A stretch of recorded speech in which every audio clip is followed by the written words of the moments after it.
Hi, this is James Gordon here for book review. Today's book we talk about today, Drive by James Sallis.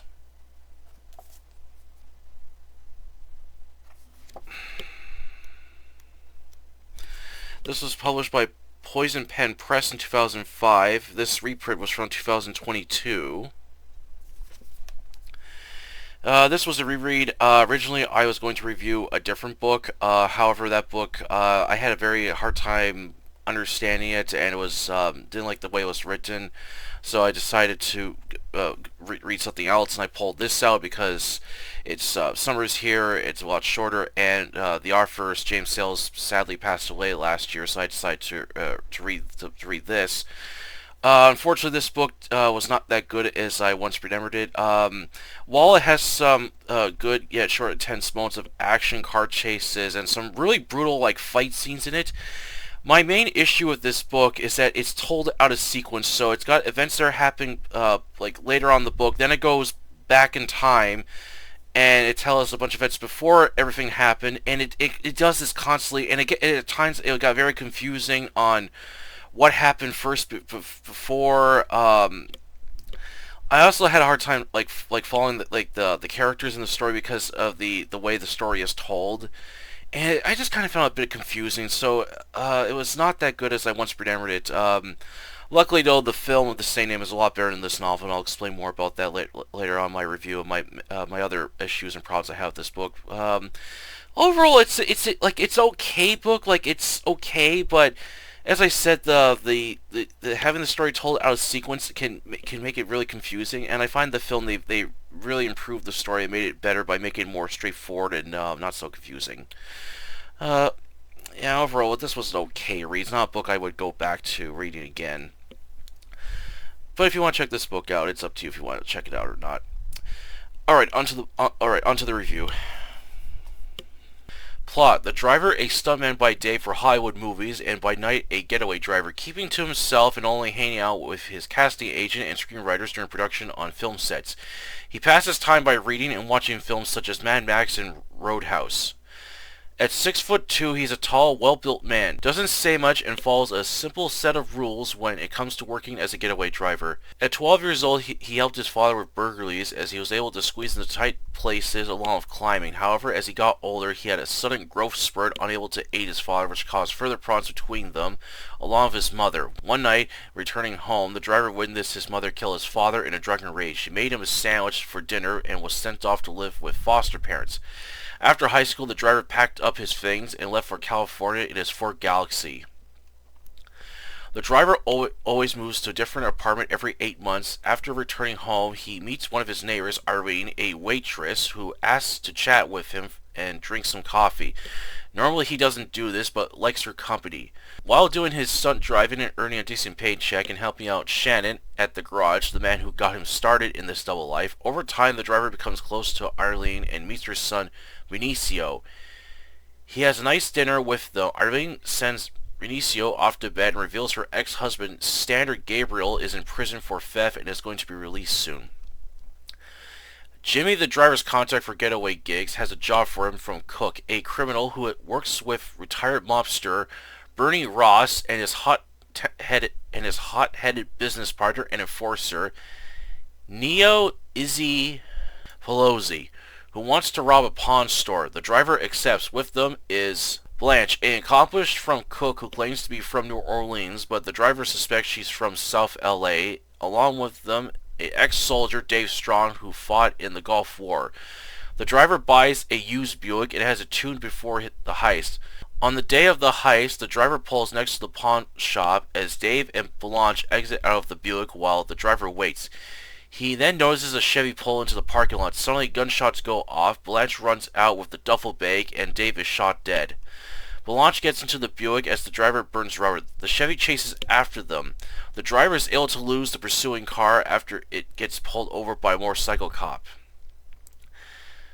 At the motel, the driver suspects this whole heist was a setup. Blanche goes to get something to eat at Pizza Hut when her head is blasted with a sawed-off shotgun. The driver attacks the hitman, trying to climb through the window, and stabs him with his straight razor.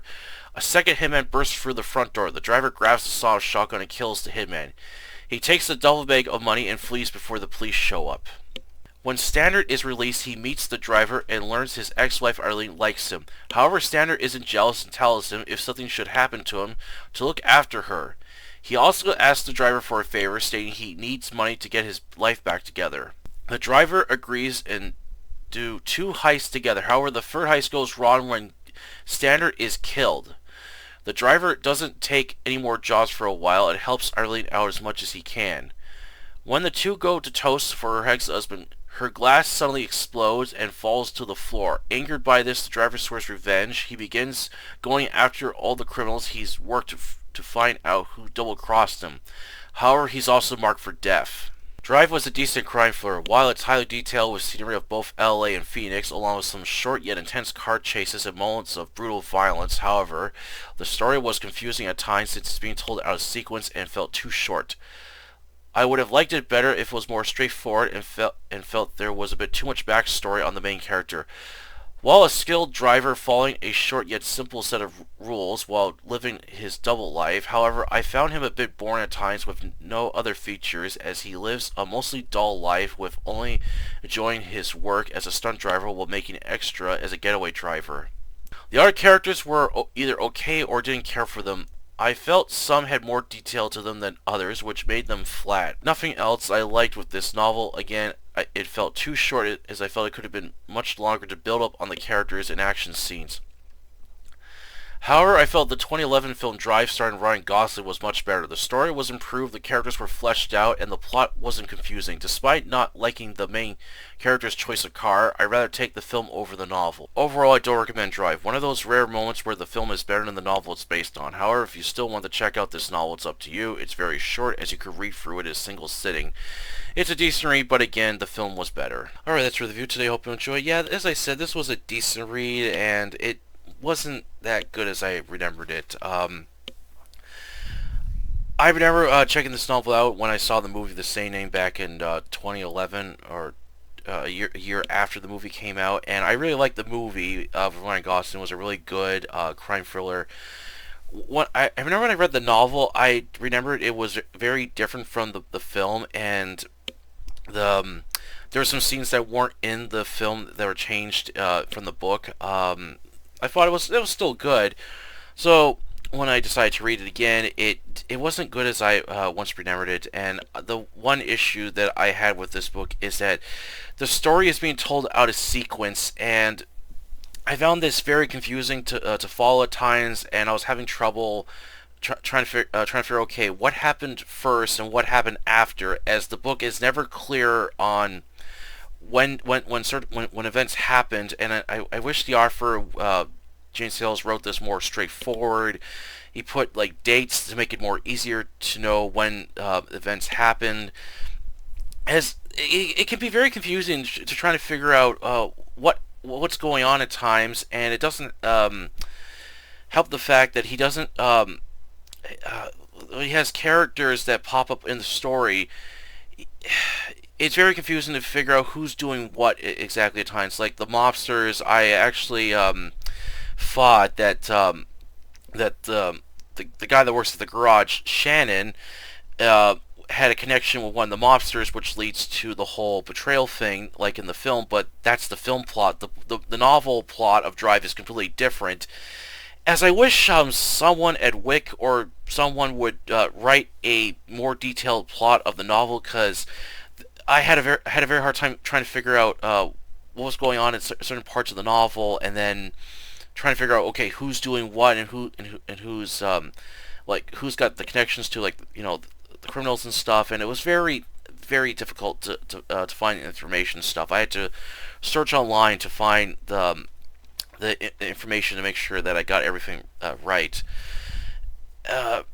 As the plot for Wick, there's no like detailed plot. It's just a very short synopsis, and that's it. I thought someone needs to seriously update this. Yeah, that's like the one issue I had with the book. The sequence thing is just very confusing. I felt the main character, the driver, as he's just called throughout the book, to me, he just, while he like has like some hobbies of, you know, reading, watching movies and stuff to pass the time, he doesn't really socialize a lot. He's kind of a loner.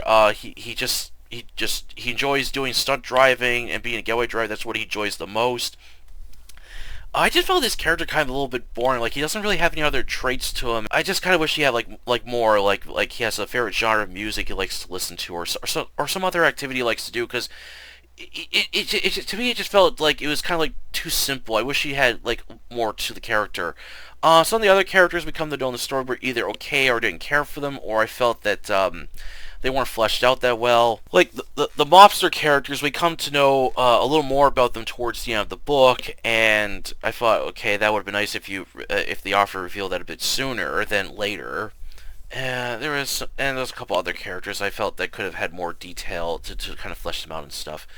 I will say though, the thing I do like with the novel, like there is a lot of short, intense moments of action in this book, like brutal like fights, short yet intense car chases in the book. One of my favorite moments, which is in the film, is the part where the driver and the woman that get back from the pawn store robbery that's gone wrong.